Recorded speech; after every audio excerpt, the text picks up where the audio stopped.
महादेव शंकर और राक्षस राज।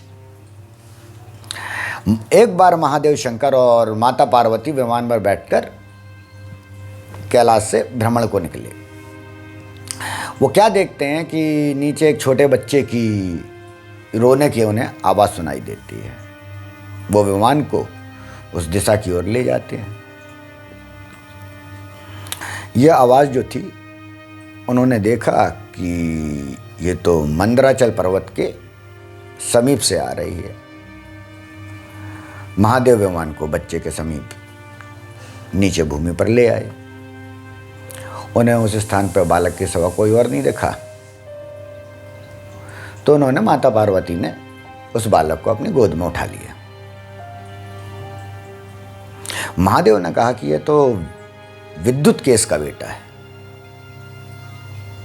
विद्युत केस उस समय राक्षसों का राजा था और उसकी पत्नी ने ही स्वयं अपने बेटे को वध के लिए भेजा था।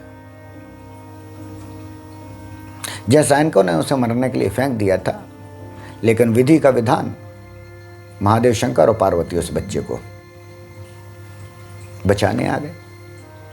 वो बच्चे को अपने निवास स्थान कैलाश ले जाते हैं और उस बालक का नाम रखते हैं सुकेश। और जब वो बालक सुकेश बड़ा हो जाता है, तब महादेव उन्हें बताते हैं कि तुम राक्षसों के राजा जो विद्युत केस है, उनके पित्र हो, और पूरी घटना का वृत्तांत उन्हें बता देते हैं। और तब वो उन्हें एक विमान देते हैं, शिव। वो विद्युत केश विमान जो शिव के द्वारा दिया जाता है, वो उसमें बैठकर अपने पिता के पास पहुंचता है। सुकेश का रंग रूप और कद काठी अपने पिता राजा विद्युत केश के समान ही थी। राक्षस राज उसे देखते ही पहचान गए। उसने सुकेश को कुछ समय बाद युवराज घोषित कर दिया। सुकेश का विवाह हुआ। सुकेश के 3 पुत्र हुए, माल्यवान, माली और सोमानी। ये तीनों पुत्री शरीर में, ताकत में बहुत ही विशाल थे, जिनके लिए मनुष्य से लड़ना बहुत आसानी था। महादेव द्वारा दिया गया विमान सुकेश के पास पहले ही से था, अतः उसमें शक्ति, शिव का दिया हुआ विमान, अहंकार आ गया और वो अपने देश, हम कहेंगे लंका को वर्तमान के हिसाब के, अपने देश लंका से बाहर आकर दूसरों पर आक्रमण करने लगा। और इनका विरोध करने में किसी का साहस इसलिए नहीं था क्योंकि एक प्रकार से हम कहेंगे कि सिर पर शिव का हाथ था। क्योंकि एक समय उसकी हाहाकार से ऐसा समय आ गया कि देवता, गंधर्व, मानो तो इतने ताकतवर थे नहीं। सभी जातियां इन तीनों भाइयों के अत्याचार से त्राही त्राही करने लगी। देवता जानते थे कि इनके पिता सुकेश महादेव के प्रिय हैं। ऐसा विचार कर सभी देवताओं ने महादेव के पास जाने का विचार किया और महादेव के पास पहुंच गए। महादेव ने बात सुनी, यहाँ वहाँ देखा, माता पार्वती की तरफ देखा और अपने ध्यान में लग गए। माता पार्वती ने कहा जाइए विष्णु जी के पास। देवता विष्णु जी के पास गए। महासागर में पहुंचे, क्योंकि विष्णु जी के पास क्या कई दिव्यास्त्र हैं जो युद्ध के लिए बहुत आवश्यक होते हैं। तो जब विष्णु जी के पास गए तो उसमें सबसे प्रमुख रहता है सुदर्शन चक्र, जो विष्णु जी के पास है। क्योंकि सुदर्शन चक्र जिस पे छोड़ा जाता था उसका ये खास था कि वो उसको मारकर वापस अपने स्थान पर विष्णु जी के पास आ जाता था। जब देवताओं ने राक्षसों द्वारा किए जाने वाले अत्याचार का पूरी घटना विष्णु जी को सुनाई तो विष्णु बोले, कैलाशपति ने ठीक कहा है कि वो तुम्हारी रक्षा नहीं कर पाएंगे, इसलिए ही वो ध्यान में बैठ गए। क्योंकि पार्वती जी सुकेश को बहुत प्यार करती हैं,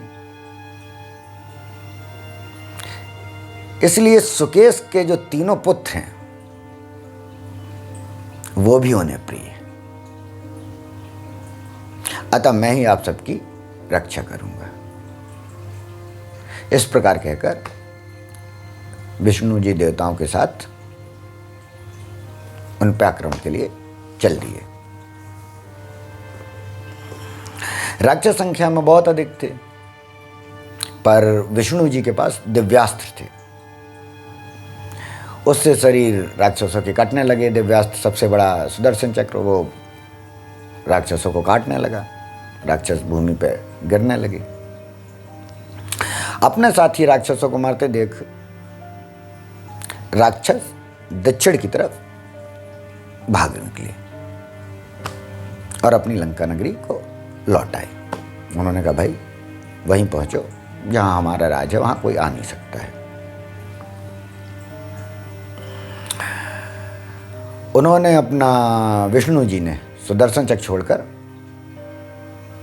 मालवान और माली का वध कर दिया। वो पीछे रह गए थे। मालवान और माली की मृत्यु होने पर सभी राक्षसों को डर लगा और वो लंकापुरी छोड़ सोमाली के साथ पाताल भाग गए। क्योंकि सोमाली ने कहा कि हम जो बचे हैं, तीनों भाइयों में से सोमाली बचा था, उसने कहा कि हम जो बचे हैं तो हमें अब यहाँ से लंका को छोड़ देना चाहिए, क्योंकि अब यहाँ पे हमारे दोनों भाई मारे गए हैं, मैं अकेला हूँ, हमारे पास इतने सैनिक नहीं हैं कि हम विष्णु जी से युद्ध कर सकें। इस प्रकार सब लंका से पाताल को चले गए। जब लंका से राक्षस चले गए तो देवराज इंद्र ने महर्षि पुलत्स्य के पुत्र विश्रवा को वहां का राजा नियुक्त कर दिया। अब देखिए विश्रवा कौन है? विश्रवा लंका के राजा रहे हैं। अब समय की देखिए कि फिर विश्रवा से कौन आ रहा है, कहाँ राक्षस, क्या गाथा बनती है। राक्षस भाइयों मालवान, सोमाली और माली तीनों में से सोमाली ही जीवित बचा था। उसका परिवार श्री विष्णु ने सुदर्शन चक्र की अग्नि में सभी को लगभग नष्ट कर दिया था। जो और कुछ भतीजे, भाई, जो परिवार के कुछ लोग थे, वो कुछ ही लोग बच पाए थे, बाकी सब मर गए थे। कुछ राक्षस अपनी पत्नियों और परिवार को बचाकर साथ ले गए थे ताकि पीढ़ी वो आगे चलती रहे। सोमाली ने अपने लिए एक छोटा सा निवासस्थान बनवाया और एक कन्या से विवाह कर लिया। समय बीता, उसको एक लड़की हुई जिसका नाम उन्होंने कैकसी रखा। कैकसी सुंदर थी और सबसे बड़ी विशेषता थी कि वो अपने पिता का बहुत कहना मानती थी, यानी अर्थात पितृभक्त थी। समय बीत रहा था, राक्षस अपने इस जीवन से बहुत दुखी थे। वे पुनः चाहते थे कि लंका में राज्य स्थापित हो जाए और इस प्रकार की वो योजना बनाने लगे। उस समय लंका के राजा ऋषि विश्रवा के बाद उनकी संतान कुबेर आ गए थे। राक्षस धीरे धीरे लंका पहुंचने लगे और वहीं बसने लगे। कुबेर को इन लोगों को बसने से इसलिए नहीं मना किया क्योंकि देवता और मानव लंका में बसने को ज़्यादा तैयार नहीं थे। राक्षसों को उन्हें लंका लौटते देख सोमाली ने विचार किया कि वह भी लंका को लौट जाए। परंतु जिस राज्य का वह राजा रह चुका था वहाँ पर साधारण राक्षस बनकर रहने को तैयार नहीं था। उसने एक योजना बनाई उस योजना के अनुसार सोमाली अपनी लड़की कैक्सी को विमान में बिठाकर लंका पहुंचा। उसका विचार था कि कैक्सी को लंका का राजा जो कुबेर है उससे विवाह कर दिया जाए।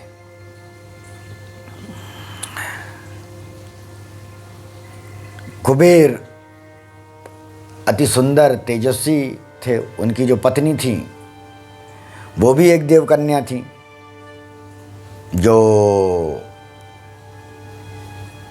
इससे अधिक सुंदर थी। उन दोनों को देख सोमाली को समझ आया कि उसकी लड़की का विवाह यहाँ नहीं हो सकेगा, और उसने कहा यदि मैंने किसी प्रकार छल द्वारा विवाह कर भी दिया तो वह इस रानी की तुलना में वो प्रतिष्ठा नहीं पा सकेगी।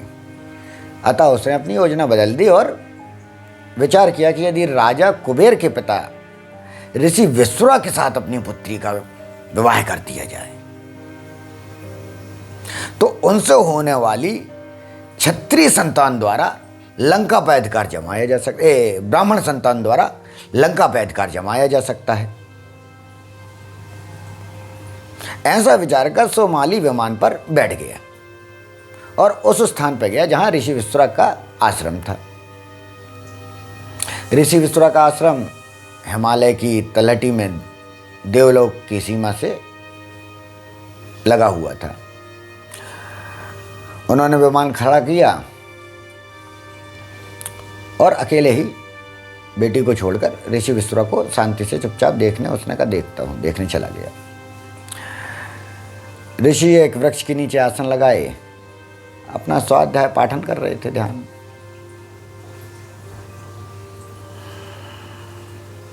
सोमाली ऋषि विश्वा को देखकर अपने विमान पर लौटता है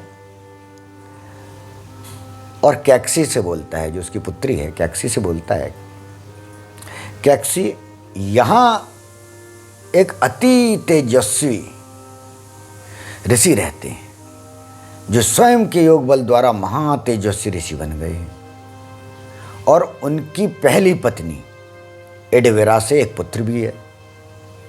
वह पुत्र अति सुंदर और बलवान है। वही इस समय लंका का राजा कुबेर है। सोमाली ने कैक्सी को बताया कि वह राज्य किसी समय हमारा था और मैं चाहता हूं कि तुम ऋषि विश्वा से विवाह कर एक ऐसी श्रेष्ठ संतान प्राप्त करो जिससे हम अपना पुराना राज्य पुनः प्राप्त कर सकें। तब कैक्सी मान गई। सोमाली ने कहा कैक्सी, तुमने लंका के राजा कुबेर को देखा ही है अभी, अब उसके पिता विश्वा को भी देख लो। ऋषि विश्वा नेत्र बंद कर रहे ध्यान पर बैठे थे। कैक्सी ऋषि विश्वा के सामने हाथ जोड़कर खड़ी हो गई और ऋषि द्वारा नेत्र खोलने का इंतजार करने लगी।